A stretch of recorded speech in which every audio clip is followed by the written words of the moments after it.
program. Thank you for joining us this afternoon, this Wednesday afternoon of May 6, 2009.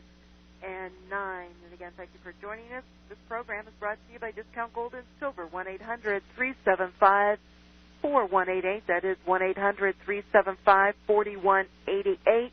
And I hope the Dow Jones being up close to 8,500 is not lulling you into not purchasing gold and silver coins. So give us a call at 800-375-4188. And let's see, visit our website at discountgoldandsilvertrading.net. And questions for the program, you can direct them to discountgoldandsilver@yahoo.com. And, of course, questions regarding your gold and silver coins and investments, also send that to discountgoldandsilver@yahoo.com. Gold today, had a really good day today. Gold was up 1 3/4%, up 15.70 at 912.60, and only $1 from its high on the day. Silver was up 39 at 13.75. We have platinum up $8 at 11.45, and we have palladium also up 8 at 2.32. So a good day in the precious metals, and mixed bag on the markets with the dollar declining today. And with today being Wednesday, we have Robert Chapman joining us from the International Forecaster. Good afternoon, Bob. Good afternoon again. And how are you today? I'm just wondering, where did that dollar index end up? 84 something? 83.92. It was positive most of the day. 83.92. Yeah. And that was down how much? 0.25. 0.25. They tried to keep it over 84. Yeah, and they tried to keep it up all morning, actually. My earlier figures were, I would call them rather neutral. Actually, the Nikkei was pretty strong. The Nikkei. The yen was a little strong. It was up 0.0041 at 3:30 this morning. But the euro was 0.0008 on the plus side, which is kind of like even. And the pound was up 0.0028. And they took them down from there, and then those currencies down, and took the dollar up, but they couldn't hang in there. And the reason why is that you've had a breakdown in the USDX index. If you remember on this program, at 89.5, we said that's it, and it can't break any higher, and as much as it tried. And the result of which was that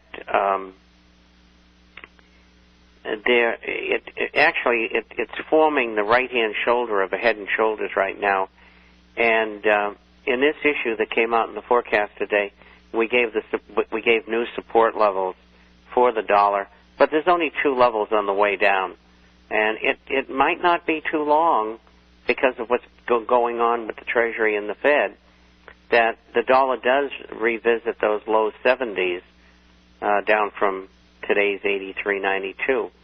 And what they're doing is they're sacrificing the dollar, and it's probably one of the reasons they set off the chain of events that sent the dollar up to that 95.5 level. And that chain of events was caused by deleveraging by speculative investors all over the world. And most of them were hedge funds, and they had to get dollars to pay back people who wanted their money because the performance wasn't very good, and so that's what really caused the dollar rally more than anything else, and that's now history. And so as the dollar goes down, I believe gold and the dollar have decoupled. I don't think they're major factors. But I think a falling dollar is a minor factor causing the gold price to go up. And I think maybe that might be part of what you're seeing here in the last several days, although I said it would turn where it did just recently, several days ago, and I can go back and look here because I got the numbers that go back for days. But we swept down here, let's see, in the last 10 days, we swept down to 883.80. I show here as the low. And I said there I thought that there was a good chance of another rally because the central banks only can keep gold and silver down for a short period of time. It turns around and goes right back up again. And that's why these people who are watching charts and cycles and waves have been so wrong so often because they're trying to make sense out of a rigged market. They can do very well in markets where central banks and treasuries from different countries, when they're not doing this manipulation that they're doing, those charts will work. But they don't in this kind of environment. And that, you know, I actually feel sorry for them because they don't understand the whole picture. And it's a mosaic. It's about business, finance, politics, social issues, and you got to put them all together. And if you don't believe that the Working Group in Financial Markets, which is legal, is in the market manipulating it, well, you missed the whole point. And if you don't understand why the world economy, and particularly the American and European economies, are on their backs, so to speak, you can't understand that. It's not a natural phenomenon. This has been done deliberately, and it's been done many times before. It's nothing new. I mean, we've had panics and recessions, depressions, one right after another, for the last 1,000 years, which is recorded history. I suppose you could go back probably about 1,500 years, but that's about it.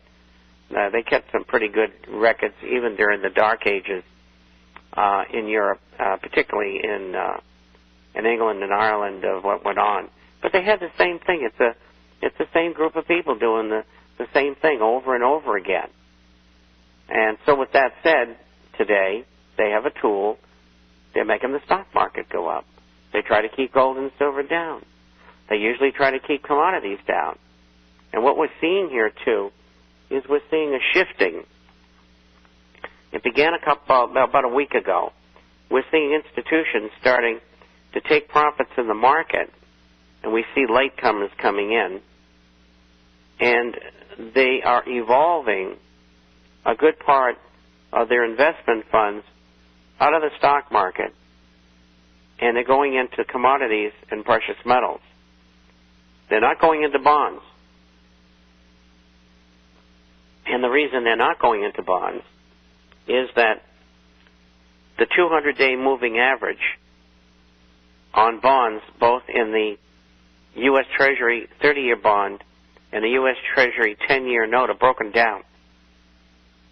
And it's as simple as that. And so who wants to buy bonds that are going to go down in value? They don't. Professionals, of course. And they see those things.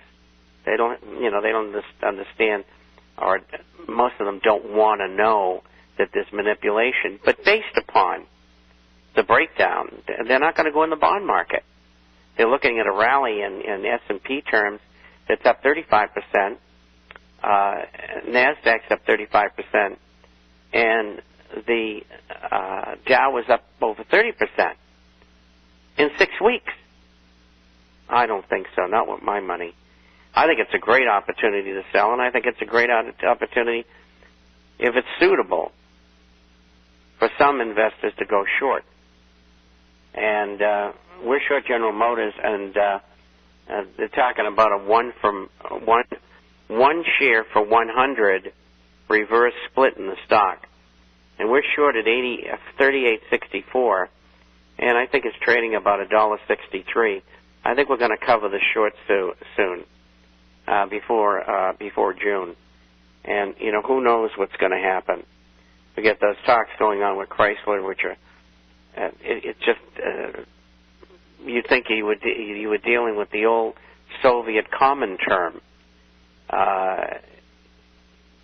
The government is dictating terms to the bondholders, the senior secured debt holders, and then they're telling the shareholders, we're going to give you one new one for 100 old ones. It's not a very good deal. And the solution 4 years ago would have been, or 3 to 4 years ago, would have been, let's not bail out anybody. And, of course, they couldn't have that because the Illuminati runs all these companies.